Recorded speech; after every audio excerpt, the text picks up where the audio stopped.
माता की। और हम लोग अभी जा रहे हैं कथा पढ़ने। सब कुछ मैंने रख दिया है सामान। ये भगवान की बस कथा होने जा रही है और मैंने भी बैठी हुई कर दिया। तो आप लोग भी कथा सुन लीजिए कैसी कथा है। तो हाथ जोड़ के फूल लेके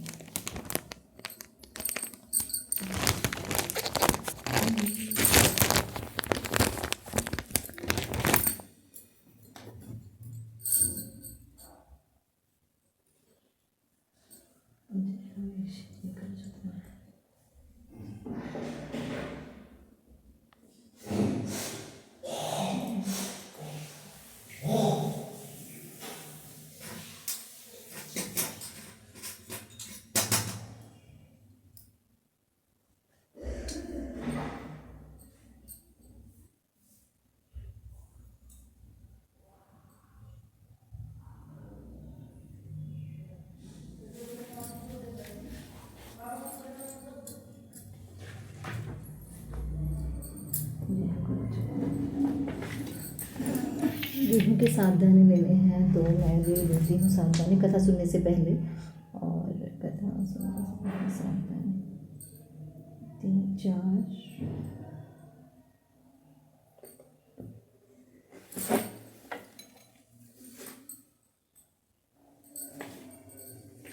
यह व्रत अति प्राचीन है। इसका प्रचलन महाभारत से भी पूर्व का है। यह व्रत भाग्यवती महिलाओं के लिए उत्तम माना गया है। सामान्य मान्यता के अनुसार सुहागिनें इस व्रत को अपने सुहाग पति की दीर्घायु के लिए रखती हैं। कहा जाता है इसे पांडवों की पत्नी द्रौपदी ने भी किया था।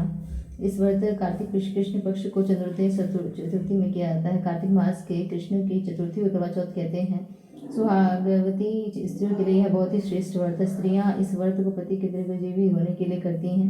इस दिन सुहागिन स्त्रियां चावल पीसकर दीवार पर करवा चौथ बनाती हैं, जिसे वर कहते हैं। इस करवा चौथ में पति के अनेक रूप बनाए जाते हैं। सुहाग की वस्तुएं जैसे चूड़ी, बिंदी, महावर आदि तथा दूध देने वाली गाय, करुआ बेचने वाली कुंवारी, महावर लगाने वाली नायन, चूड़ी पहनाने वाली मणिहारी, सात भाई, उनकी इकलौती बहन सूर्य, चंद्रमा, गोरा और पार्वती आदि देवी देवताओं के भी चित्र बनाए जाते हैं। सुहागिन स्त्रियों को इस दिन निर्जल व्रत रखना चाहिए। रात्रि को जब चंद्रमा निकल आए तब उससे अर्घ्य देकर भोजन करना चाहिए। पीली मिट्टी की गोरा बनाकर उसकी पूजा करनी चाहिए। यदि दीवार पर करवा चौथ बनाने में कोई असुविधा हो तो करवा चौथ का चित्र लाकर पुस्तक आखिरी पेज से काट कर दीवार पर चिपकाया जाता है।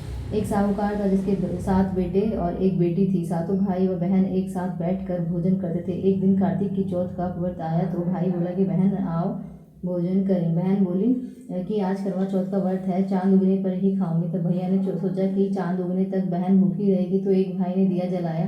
दूसरे भाई ने छलनी देखकर उसे ढका और नकली चांद दिखाकर बहन से कहने लगा कि चल चांद उगाया है, अर्घ्य दे ले। बहन अपनी भाभियों से कहने लगी चलो अर्घ्य दे। तो भाभियाँ बोली तुम्हारा चांद उगा होगा, हमारा चांद तो रात को उगेगा। बहन ने जब अकेले ही अर्घ्य दे दिया और खाने लगी तो पहले ही ग्रास में बाल आ गया, दूसरे ग्रास में कंकड़ आया, तीसरा ग्रास मुंह की ओर किया तो उसकी ससुराल संदेशा आया कि उसका पति बहुत बीमार है, जल्दी भेजो। माँ ने तब लड़की को विदा किया और कहा कि रास्ते में जो भी मिले उसके पाँव लगना। जो कोई सुहाग का आशीष दे तो उसके पल्ले में गांठ लगा कर उसे कुछ रुपए देना। बहन जब भाइयों से विदा हुई तो रास्ते में जो भी मिला उसने यही आशीष दी कि तुम 7 भाइयों की बहन, तुम्हारे भाई सुखी रहे, तुम उनका सुख देखो। सुहाग का आशीष किसी ने भी नहीं दिया। जब वह ससुराल पहुंची तो दरवाजे पर उसकी छोटी ननद खड़ी थी। वह उसके भी पाँव लगी तो उसने कहा कि सुहागिन रहो, सपूती हो। तो उसने यह सुनकर पल्ले की गांठ बांधी और ननद को सोने का सिक्का दिया। तब भीतर गई तो सास ने कहा कि पति धरती पर पड़ा है।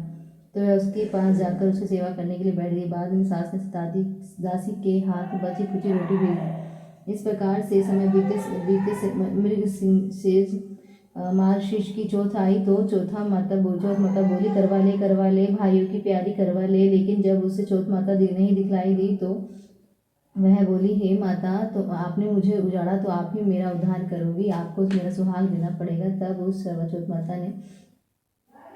माता ने बताया कि पोष की चौथी आएगी, वह मेरे से बड़ी है, उसे ही सब कहना, वही तुम्हारा सुहाग वापस देगी।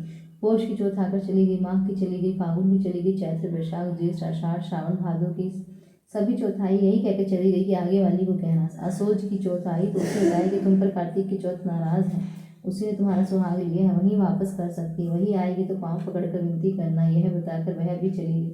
जब कार्तिक की चौथ आई तो वह गुस्से से बोली भाइयों की प्यारी करवा ले, दिन में चांद उगानी करवा ले, व्रत खंडन करने वाली करवा ले, वो भी करवा ले। तो यह सुन गई वह चौथ माता को देखकर उसे पाँव पकड़कर गिड़गिड़ाने लगी, हे चौथ माता, मेरा तो सुहाग तुम्हारे हाथों में है, आप ही मुझे सुहागिन करें। तो माता बोली, पापिन हत्यारिन, मेरे पाँव पकड़कर क्यों बैठ गई? तब वह बोली कि जो मुझसे भूल हुई उसे क्षमा कर दो, अब भूल नहीं करूंगी। तो चौथ माता ने प्रसन्न होकर आंखों से काजल, नाखूनों में से मेहंदी और टीके में से रोली लेकर छोटी उंगली से उसकी आदमी पर छींटा दिया।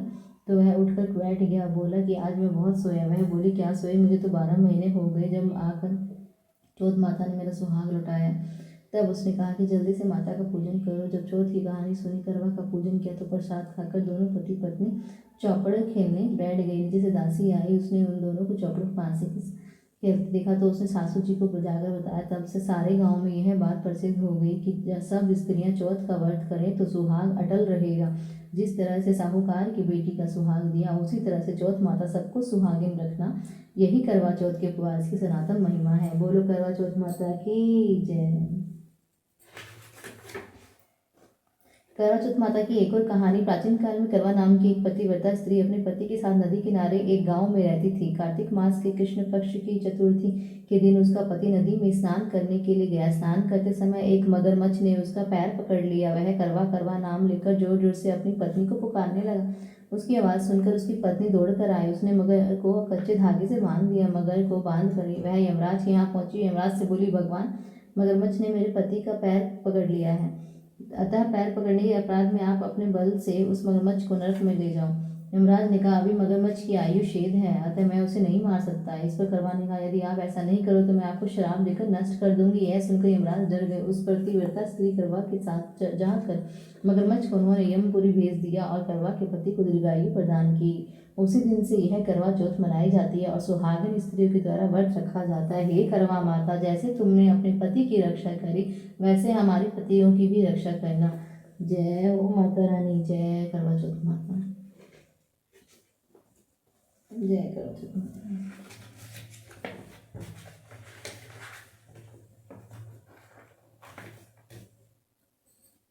जय करवा चौथ।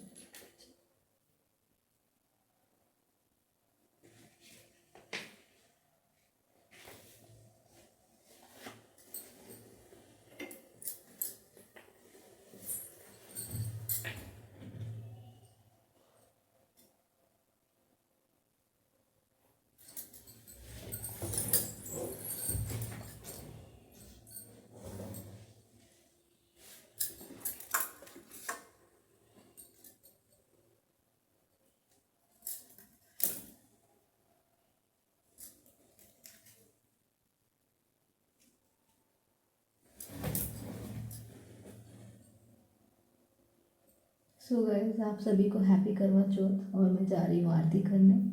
करवा चौथ।